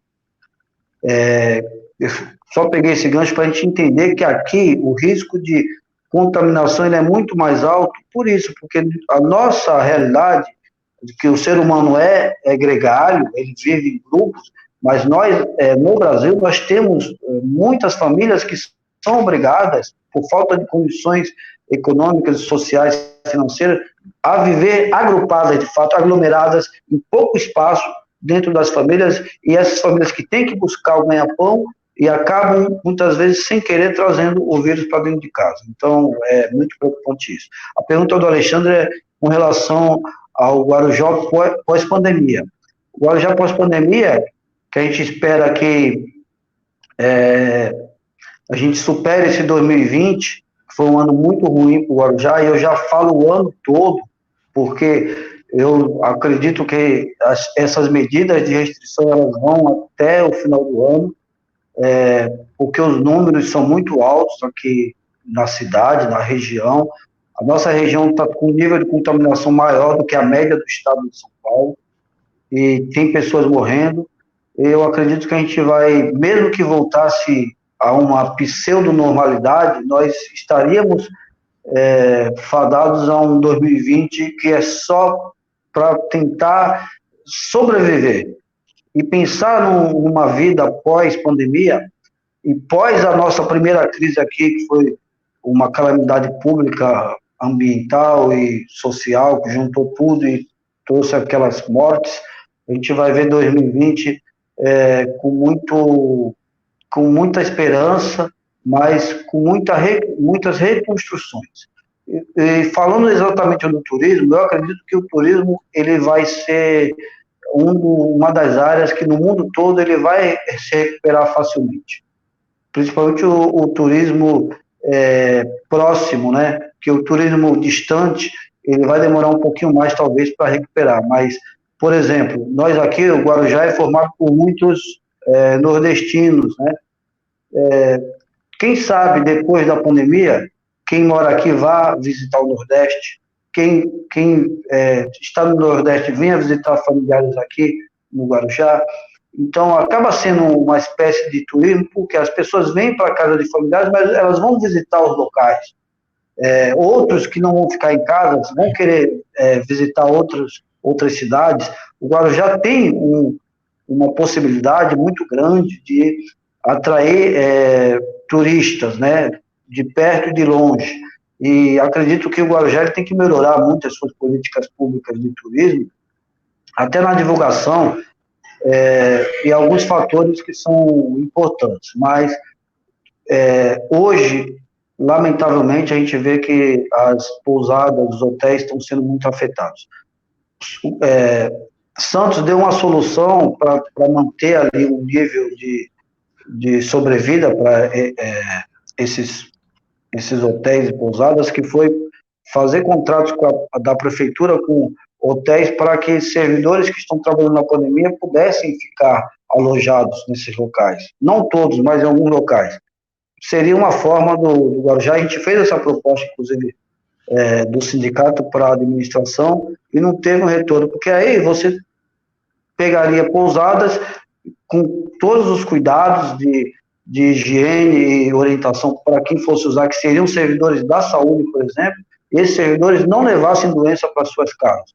É uma ideia, é uma forma de manter também entradas de dividendos, de dinheiro para essas famílias, né? Muitos hotéis e pousadas são de famílias, esses estabelecimentos, certo? No empregos, pós-pandemia... né? É uma questão importante, inclusive de política de controle da expansão da doença, né? Porque Exatamente. eles, na saúde, isolados, eles são potenciais agentes de propagação da doença. Eles estando isolados, evita a propagação da doença. É uma proteção da família deles, que muitos estão trabalhando em área de risco, enfim. Seria necessário fazer isso, né? Infelizmente, a gente vê que tem muitas medidas que estão sendo tomadas, acertadas, temos que registrar o que está correto, né? Sim. Aí está faltando muita coisa, né? Está faltando muita coisa. E essa é uma delas, né? A proteção das famílias, dos servidores da área da saúde. Em Santos, por exemplo, está acontecendo isso, né? Não está atendendo a todos, mas está atendendo a quem está lá na linha de frente, eles podem ficar em hotel, enfim, não vão para casa, é difícil para a família, mas é melhor do que correr o risco da contaminação.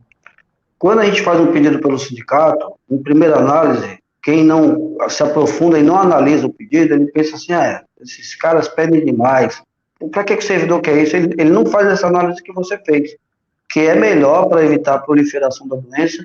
O servidor da saúde, ele acaba tendo um contágio, né, um contato, melhor, antes do contágio, contato muito grande com o vírus, e a carga viral que ele pode carregar é muito maior do que os demais, muito maior, e hoje nós vemos vários servidores sendo afetados, servidores não só da saúde, todos que estão na linha de frente, da assistência social, da guarda municipal, afetados com sintomas ou sem sintomas, que estão testando positivo para a doença, e seria uma ideia que a gente pôs para o executivo para evitar a proliferação, para que as famílias, e tem servidor que na família dele tem comorbidades, né? Tem pessoas idosas, pessoas doentes e que estão apavoradas, que não têm o que fazer. Tem alguns que estão custeando hotéis, ou no caso não é nem hotel, ele está custeando aluguéis, né? Longe, que tem uns que moram em outras cidades como Praia Grande, São Vicente, e ele espera esse retorno. E, ao mesmo tempo, quando a gente põe uma proposta que vai proteger famílias de servidores, a gente também está pondo uma proposta que vai ajudar os estabelecimentos turísticos da cidade. E eu estou falando dos pequenos, inclusive. Está protegendo a sociedade de modo geral, né? Porque é uma doença que você, como linha de atuação contra ela, tem que ter várias medidas. Não é só manter todo mundo em casa. As pessoas parecem que não estão se dando conta disso, né?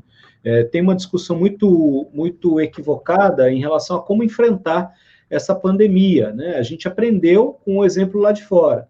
E qual era a lógica? A lógica era ganhar tempo para poder preparar uma estrutura robusta de saúde, como no Guarujá deu tempo para fazer isso. A gente tem aí as unidades equipadas, o hospital de campanha ficou pronto, está ficando cheio, mas está pronto. Imagina se não tivesse, nós tínhamos 10 leitos de UTI em Guarujá, 10 leitos de UTI. Hoje nós estamos trabalhando com 30 leitos de UTI. É uma outra realidade. É muito diferente enfrentar a pandemia com 10 e enfrentar com 30. Eu tenho os números aqui, só para a gente falar em termos de números, né? Eu acho que vale bem a pena, né? Só pegar rapidamente, separar a tela, e aí fica mais fácil da gente mostrar, Éder. É assustador. Quando a gente olha aqui, é realmente assustador. Olha lá, novo recorde. Novo recorde de casos confirmados é estabelecido na cidade. 57 casos nas últimas 24 horas. Nós estamos falando aqui de mais de 2 casos por hora confirmados nas últimas 24 horas. Chegamos a 727 casos, eu acho que tem muito mais do que isso, esse é um número muito inferior ao número real, é fato, estamos testando pouco, né? 146 curados, olha que legal, muito bom, importante, 50 pessoas internadas, 12 em UTI, e 691 casos suspeitos, esperando o resultado de exame. Desses, 42 estão internados, 11 em UTI. Se a gente pegar aqui, são 23 pessoas em UTI. Nós temos 30 leitos de UTI, tem 7 sobrando para Covid-19. 23 já estão sendo usados. Então, se nas próximas horas a gente precisar ocupar mais 7 leitos, é o que temos. porque essas internações em UTI, elas demandam muitos dias, né? São pacientes que demandam ali muitos dias de internação. Já são 60 óbitos confirmados, 11 óbitos em investigação. Chama muita atenção o número, né? E se a gente pensar aí, eu não sei, eu não tenho os números, mas você falando, você no sindicato, né? Tem muito servidor público nesses números aí, né? De contaminados. Hoje mesmo eu recebi mensagem de uns 4 servidores com dúvidas sobre a abertura de CAT, sobre como proceder durante esse período que ele foi diagnosticado. Todos os dias nós recebemos, não tem feriado, não tem horário, tem servidor que é noturno, tem servidor que é diurno, tem servidor que é de plantão, de revezamento, e a gente está aqui num plantão full time, no teletrabalho. A gente faz isso porque é necessário, a gente não nega atendimento, pelo contrário, a gente tem mais de 1.000 servidores cadastrados nos nossos grupos de comunicação do sindicato, e a gente faz questão de manter as comunicações com os servidores e aguarda, tanto pelo WhatsApp do sindicato, quanto do WhatsApp de cada diretor, a gente acaba atendendo muitos servidores. E a gente vê que, por exemplo, essa matéria que você colocou aí, que está no site da prefeitura. Se alguém fosse criticar essa matéria, que estivesse no órgão de imprensa, que ela fala assim, novo recorde, parece até que é algo sensacionalista, né? Não é? Mas quando é o órgão oficial que está falando, qual que é o objetivo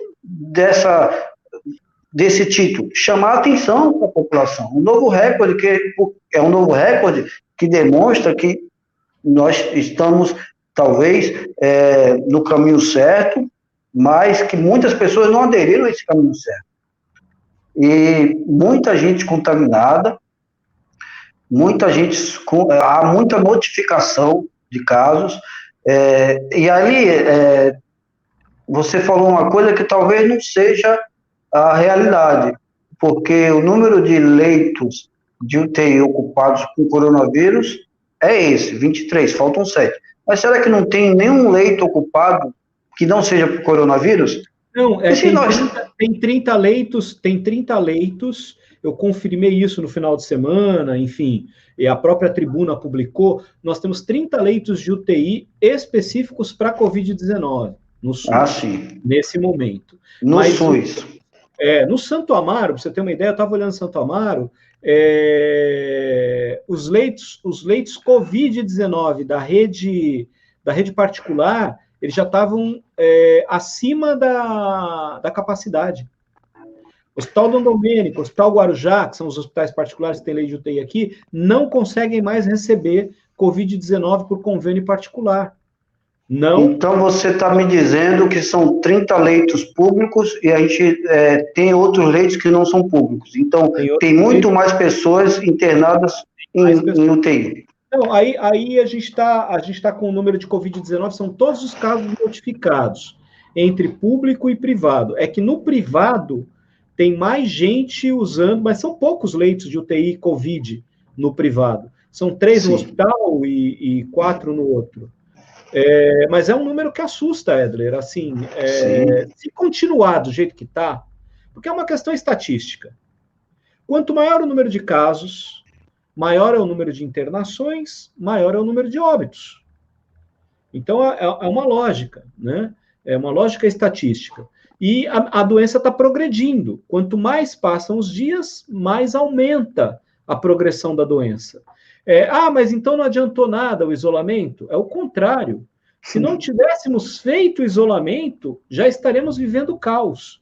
Uma cena que eu li hoje, de um paciente em Belém, por exemplo, né, uma pessoa idosa, que não foi colocado no atestado de óbito dela, que ela morreu de Covid-19, porque não chegaram a testar. O que aconteceu? Ele caiu em casa com falta de ar, uma pessoa mais velha, a família ligou para o SAMU, e o SAMU falou que só ia mandar a ambulância se tivesse vaga no hospital, e não tinha. Falou, não vamos mandar ambulância. E não mandaram. E continuaram tentando, continuaram ligando, enfim. Foram 1 hora, parece, de tentativa de atendimento, e a pessoa morreu em casa. Né? Por que morreu em casa? Porque já não tinha mais condição de atendimento. na rede hospitalar. Então, isso já está acontecendo em alguns lugares, pessoas já estão morrendo em casa. Aqui ainda não está acontecendo isso, esperamos que não aconteça, mas para isso não acontecer, nós dependemos do quê? Que as pessoas sigam, né, as orientações das autoridades, fiquem em casa. Exatamente. Se nós não tivéssemos as medidas que foram adotadas aqui, com certeza seriam números muito maiores, inclusive se a gente pensar que nós teríamos vários finais de semana que viriam pessoas de fora, né? E o Guarujá, ele é incrível, né? Tem muita gente que está vindo para as suas casas aqui, passar as quarentenas aqui, e eu recebo de várias pessoas que trabalham no caseiro, dizendo que os patrões nunca ficaram tanto tempo aqui, estão aqui. E assim, aqueles turistas de um dia também viriam, e as medidas foram aceitadas nesse sentido, por que estão tirando os surfistas da água? Porque se não tirar esses surfistas, outros virão, e outras pessoas vão ocupar aquela faixa, e vão correr, e ali a contaminação para quem está se movimentando é maior, e às vezes as pessoas não querem entender isso e chamam de ditadura, e não tem nada a ver. São medidas que são necessárias nesse momento, que todos nós estamos privados da nossa liberdade, né? Porque nós temos um limite da responsabilidade. O limite da nossa responsabilidade no momento é ficar mais em casa, quando sair com todas as cautelas de proteção, com máscara, lavando as mãos, distanciamento entre as pessoas, porque assim a gente vai conseguir inibir o crescimento da doença, né, dos contaminados. Você tem andado pela cidade, né? Você tem feito os plantões do sindicato, sim, tem atendido aos servidores. Eu tenho ficado muito mais em casa por conta da natureza do meu trabalho, né? Tenho trabalhado muito mais até do que indo para a escola. O deslocamento diminuiu, mas, enfim, esse teletrabalho ele exige muito mais da gente, né? Sim. Em quantidade de horas, e madrugadas, e prepara, estuda, enfim. Em resumo, tudo bem, estamos aí.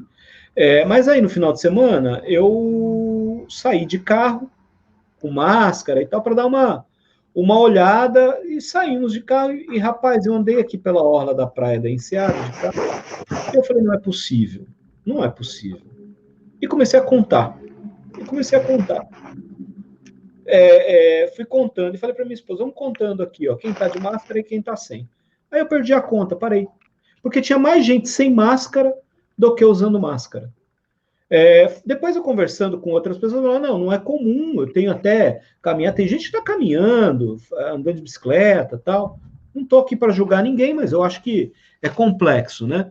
Mas assim, estão falando, não está assim, as pessoas estão usando máscara. O que eu vi me assustou. E aí à noite, no final da noite, está ali em frente ao Naer, tem uma igreja, ali em frente à universidade lá.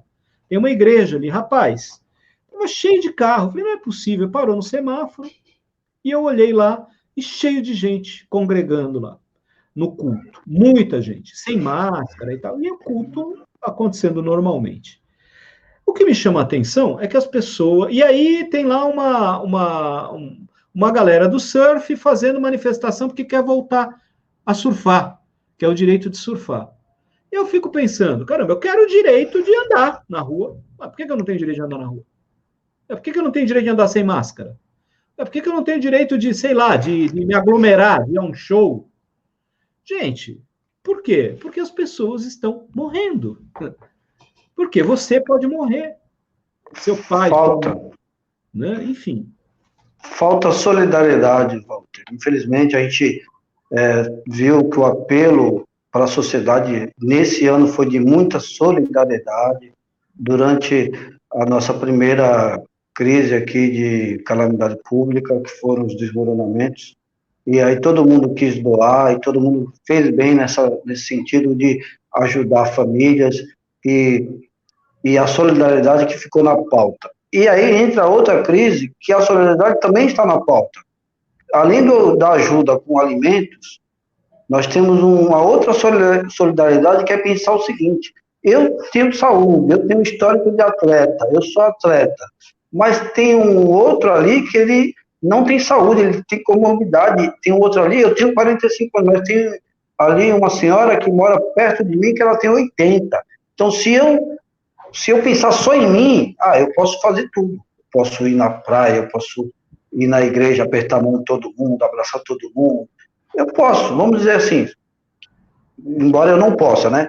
Mas a solidariedade, ela passa por isso, de pensar nos demais. Se eu estou bem de saúde e se eu tenho, para mim, que se eu adoecer, eu vou ter condições, eu não posso pensar que isso é geral. E a solidariedade, nesse sentido, é pensar, eu vou fazer porque tem outros que podem até ser contaminados por mim, que eu posso ser um assintomático. Já pensou se eu sou um assintomático, eu não fiz teste, e eu vou no mercado, eu vou na igreja, eu vou na academia, eu vou na praia, onde estiver funcionando, e contamino quem é, e dentre esses pode ser que surja um sintomático, mesmo que não seja do grupo de risco, que existe também, existem sintomáticos que não são do grupo de risco. E as pessoas têm que pensar assim, com mais solidariedade, se colocar com mais altruísmo, né? Amor ao próximo, colocar no lugar do outro. Então, outro dia eu fui também numa igreja, e eu, lamentavelmente, logo na porta, uma irmã estava de máscara, só que eu pensei, tem menos de 30 pessoas, porque tem um decreto municipal que fala que é até 30 para aconselhamento, e eu vou entrar. E eu vi que tinha um distanciamento lá dentro, estava organizado, mas logo na porta, aquela irmã, ela foi e estendeu a mão para mim. A paz do Senhor, irmão. E eu fiquei constrangido de negar, e a paz do Senhor, mas é um momento que a gente fica receoso até de tocar na mão dos outros, né? E ela estava de máscara, eu também, mas a gente vê que falta um pouco mais de cuidados nas igrejas e em outros locais.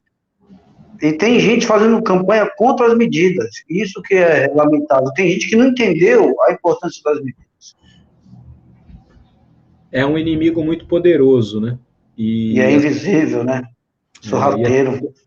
E as pessoas parecem que não estão compreendendo a dimensão disso. Agora, para a gente encerrar, eu queria responder também ao Alexandre, né, quando ele fala da visão em relação à questão da pós-pandemia no Guarujá, principalmente em relação ao turismo. O Edler fala que acredita que o turismo deve voltar, se recuperar, enfim. Eu vejo que nós vamos sair de uma cidade destroçada. Estou falando de Guarujá especificamente. A economia turística no Guarujá ela é muito importante, ela é relevante demais.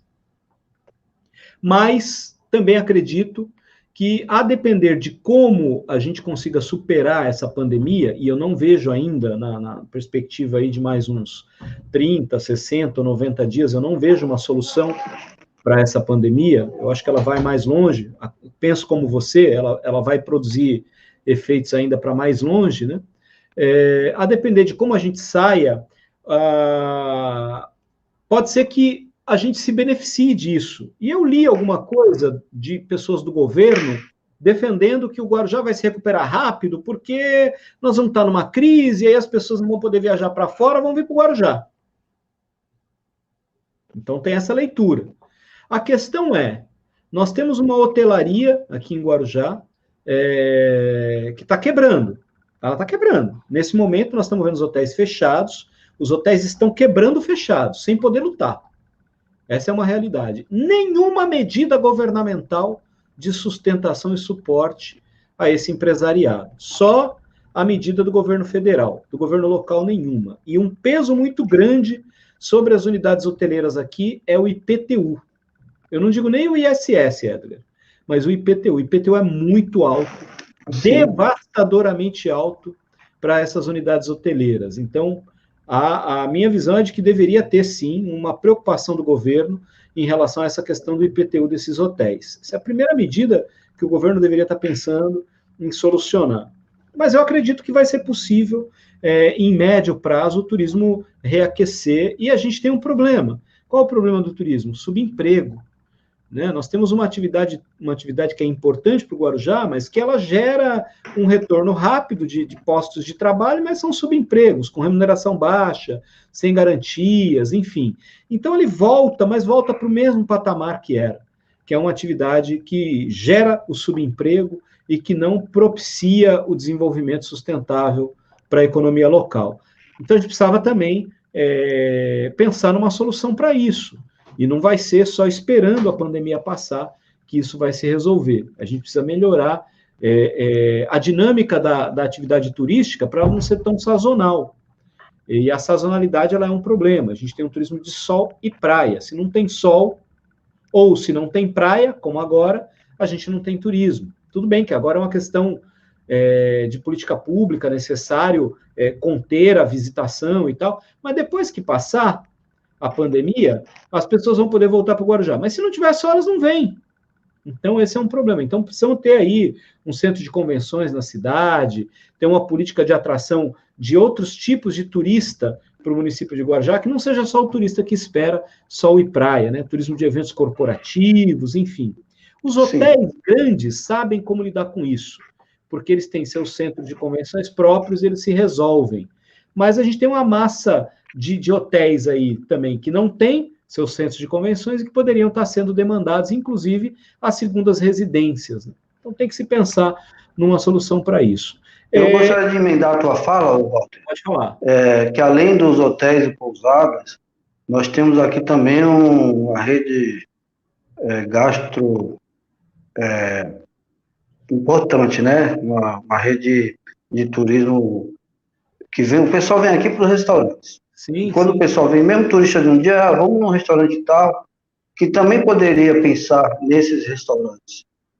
Não só da que estão na orla, mas já que é para beneficiar os restaurantes que estão sofrendo muito, pensar em algum plano municipal para que esses restaurantes pudessem voltar à atividade normal, já que a gente precisa de reestruturações. Né? Então, só uma emenda no que você falou, acho que a gente tem que pensar e discutir muito isso, e politicamente muitas soluções podem ser viabilizadas, e o Executivo, o Legislativo precisam alinhar as discussões para que a gente recupere a nossa capacidade de Guarujá e traga novas opções, novas soluções, né, como você falou, a gente precisa de um calendário anual turístico aqui, que a gente não pode ficar pensando só na sazonalidade das temporadas. Isso já passou do tempo, né? E nós tínhamos uma política para isso importante, um planejamento, né? Vem desde o final dos anos 90, essa é uma temática que ela vem se repetindo. Aeroporto, centro de convenções. Nem o aeroporto saiu, nem o centro de convenções, e vai se arrastando essa discussão, em vários momentos isso já esteve a ponto de sair e anda tudo para trás. Está mais do que na hora de se pensar nesse tipo de solução, né? Eu tenho um comentário aqui também da Ale, falando o tradicional fora Bolsonaro, né? Assino embaixo. Ela fala mais, né? Fora Paulo Guedes. O Everton Vieira está dizendo que é preciso enfrentar os banqueiros, taxar as grandes fortunas, ajudar as pequenas e médias empresas e o conjunto da classe trabalhadora. Não se fala disso, né, Edler? Taxar as grandes fortunas parece que é proibido, né? E tem que repensar isso, ele está correto, o Everton está corretíssimo, olha lá, auditar a dívida pública, ele concorda com o que eu falei, eu acho que a gente tem que provocar isso. Se não tiver essa revisão, como é que a gente fala em fim das desigualdades? Como é que a gente trabalha com a ideia de justiça social? No Brasil, a gente teve um problema que foi chamado de distribuição de renda, né? A gente trabalhou muito no governo do Lula, por exemplo, começou muito a falar em distribuição de renda, trabalho e renda. Só que agora a gente tem que falar, além da distribuição de renda, a distribuição de riquezas, que é outra coisa. E a distribuição de riquezas passa pela taxação das grandes fortunas, passa pela revisão da dívida pública. Sem dúvida nenhuma, o bolo não é suficiente para todos. E o grande problema é que quando esse bolo cresce, a maior parte do crescimento fica nas mãos de poucos, né? Não se distribui de maneira igualitária. Então, a gente tem que pensar em como é que a gente transforma essa riqueza produzida pela maioria em benefício para a maioria e não em benefício para poucos, né? É o modelo de sociedade que a gente tem, o modelo de concentração de riqueza.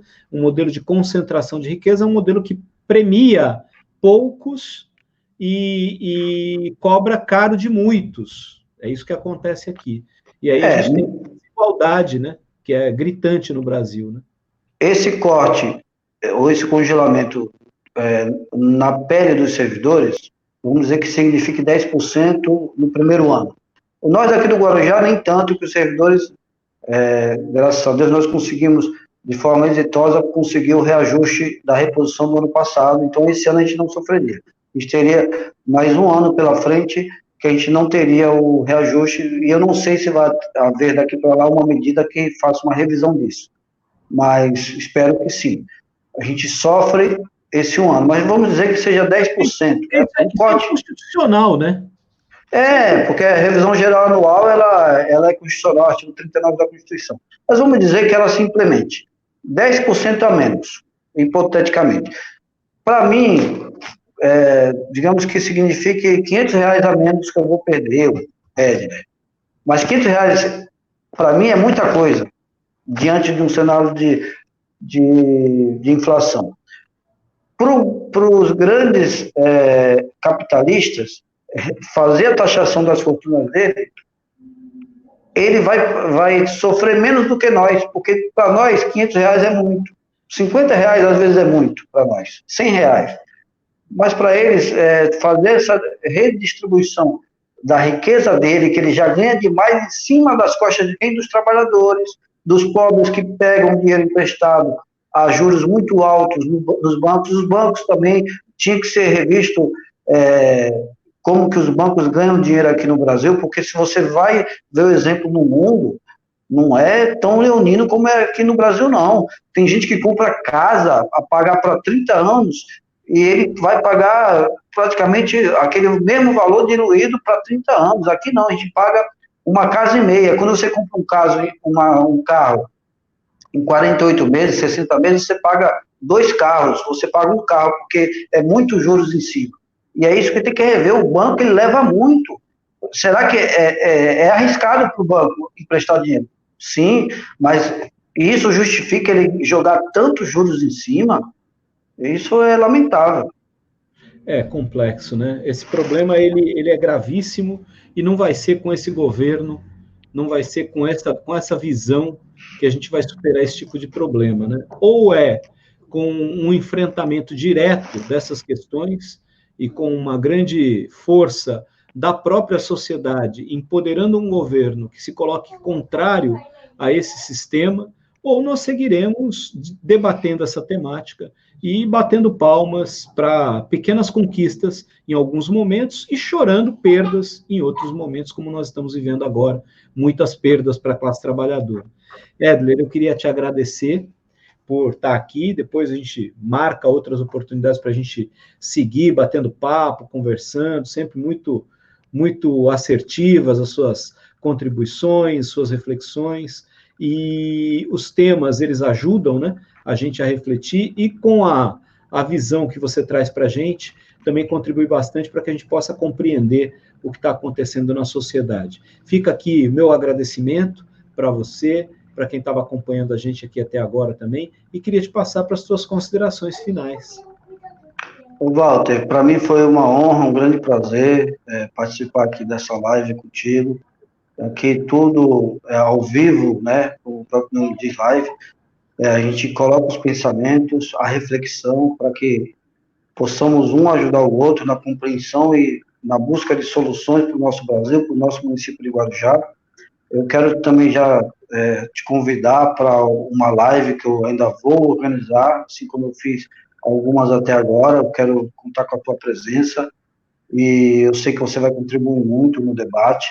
Eu não sei ainda quem seria, que eu quero trazer pelo menos mais uma pessoa, no mesmo modelo que eu fiz na semana passada, que veio o Sidney Aranha e o Edilson Dias. A gente fez uma live muito boa, um debate muito profícuo.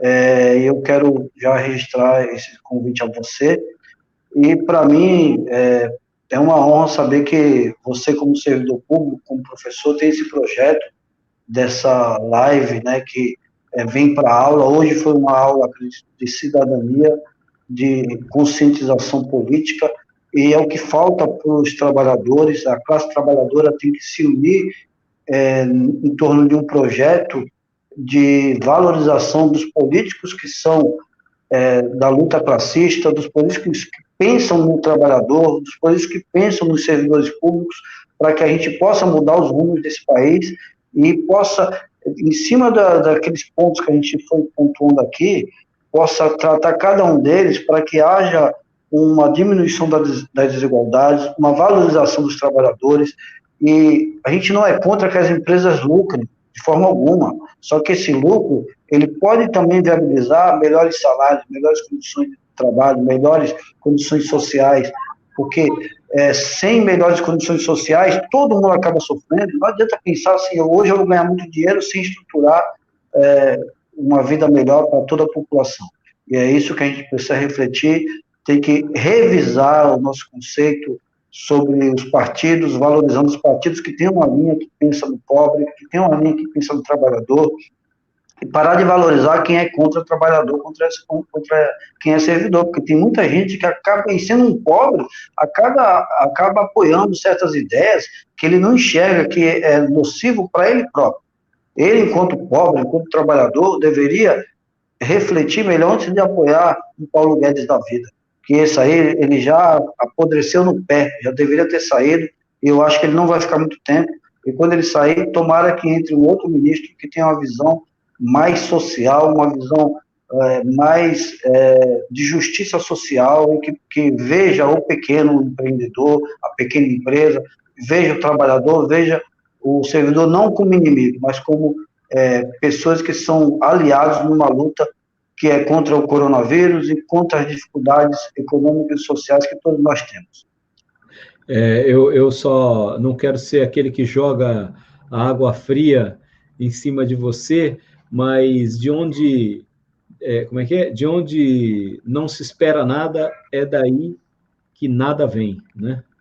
Então, desse governo, nós não podemos esperar nada, pelo menos nós aqui embaixo, né? Nós que estamos aqui lutando por essas causas sociais. Não, mas eu não falei que não pode ser um ministro de um novo governo, pode ser um ministro de um novo governo. Sim. Porque desse governo não se espera nada. Eu queria também convidar o pessoal para vir aqui amanhã, Éder. Amanhã eu vou estar recebendo para um tema muito interessante, eu vou estar recebendo a Melissa Lins, que é estudante de ciência da computação, pesquisadora da Universidade Federal do ABC, e ela vai trazer um tema muito interessante nesses tempos em que a gente está lidando com a questão da ciência de uma maneira negacionista por parte de alguns grupos, né? Ela vai trazer um tema muito legal, incluindo mulheres nas STEM. STEM é uma sigla em inglês para ciência, tecnologia, engenharia e matemática. E ela criou, no projeto de pesquisa dela, ela criou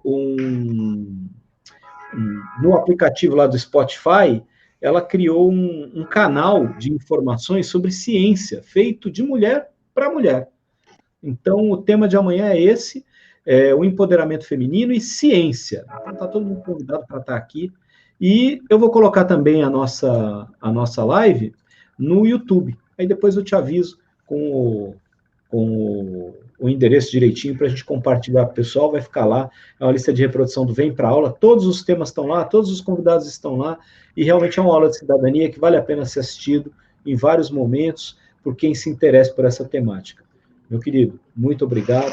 Eu que agradeço, meu amigo. Vamos que vamos. Depois a gente volta para falar só sobre previdência. Opa, maravilha. Falou de previdência, quero explorar você e o teu conhecimento sobre previdência. Um grande abraço, Éder. Abraço. Um abraço a todos que acompanharam a gente. Até amanhã.